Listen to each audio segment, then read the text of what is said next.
Assalamualaikum warahmatullahi wabarakatuh. Nahmaduhu wa nasta'inu wa nastaghfiru wa na'udzubillahi min syururi anfusina wa min sayyiatina a'malina. Min yadillahu fala mudilla wa min yudlil fala hadiyalah. Allahumma sholli wa sallim ala sayyidina Muhammad wa ala alihi washabihi ajmain. Amma ba'du. Pujian syukur kita sampaikan kepada Allah Subhanahu wa Ta'ala, Tuhan yang Maha Kuasa, yang memberi nikmat berupa kesehatan sehingga saya bisa memenuhi kebutuhan tugas kuliah pendidikan agama Islam. Yang saya hormati Dr. Hapni Laila Siregar, SAG MA, yang selaku dosen pembimbing pendidikan agama Islam. Jamaah rahimakumullah. Allah Subhanahu wa Ta'ala telah menciptakan manusia hidup berpasang-pasangan dan mengatur semua kecenderungan seksual yang didasarkan pada pasangannya. Fitrah asli manusia itu telah ditetapkan oleh Allah Subhanahu wa Ta'ala. Akhir-akhir ini fenomena homoseksual baik gay, lesbian maupun yang terjadi secara terbuka maupun sembunyi, tidak jarang mereka sebagaimana layaknya suami istri. Berkedok di balik asasi manusia, komunitas homoseksual ini menuntut kesetaraan, pengakuan orientasi seksual mereka terus pernikahan sesama jenis. Bentuk-bentuk penyimpangan seksual yang sudah saya sebuti tadi sudah sangat meresahkan masyarakat. Pertanyaannya kemudian, bagaimana hukum Islam terhadap pelaku seks sejenis? Bagaimana dengan keperluan pula dengan transgender yang lebih marak sekarang ini? Jamaah rahimakumullah. Sekedar informasi, mungkin perlu dijelaskan terlebih dahulu apa pengertian dari LGBT. Nah, LGBT itu adalah singkatan dari lesbian, gay, biseksual, dan transgender. Di sini sudah muncul tahun 90-an. Yang dimaksud lesbi itu seksual antara wanita dengan wanita, dan gay itu antara seksual pria dengan pria. Sedangkan yang dimaksud dengan biseksual adalah dua ketertarikan kelamin, yaitu baik laki-laki maupun perempuan.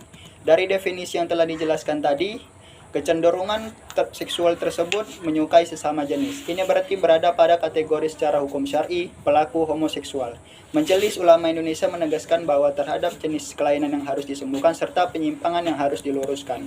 Homoseksual baik lesbi hukumnya haram dan merupakan bentuk kejahatan yang dalam istilah fikih disebut dengan jarimah.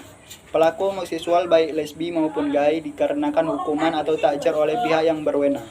Dalam literatur fikih Islam klasik, pengertian dari transgender ini serupa dengan al-mubnaj, pria yang berlaku seperti wanita, dan mutarajilat, wanita yang berlaku seperti pria. Status mereka Islam, tetapi jenis kelamin asalnya. Menurut Imam An-Nawawi rahimahumullah, pertama yang diciptakan seperti itu adalah yang termasuk perilaku seperti perilaku perempuan, pakaian, cara berbicara, dan gerak-gerakannya. Yang kedua adalah orang sengaja berperilaku seperti perempuan, gerakannya, yang ini disampaikan dalam Tufatul Ahwazi Syarh Sunan At-Tirmizi. Masyirul muslimin rahimakumullah. Ini ada beberapa surah dan dalil yang terdapat di Al-Quran, diantaranya firman Allah Ta'ala berikut, wa tazarunu ma khalaqalakum rabbukum min ajwajikum bal antum qaumun adun.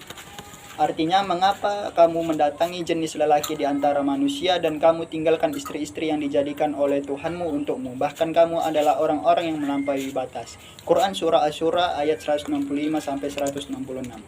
Dan ada satu hadis dari hadis riwayat At-Tirmizi, An-Nasai, dan Ibnu Hibban dalam sahihnya, yang menyebutkan la yanzurullah illa rajulin au amra'ata fi dubur. Allah tidak akan melihat kepada laki-laki yang menyetubuhi laki-laki atau yang menyetubuhi wanita pada duburnya. Masyirul muslimin rahimakumullah.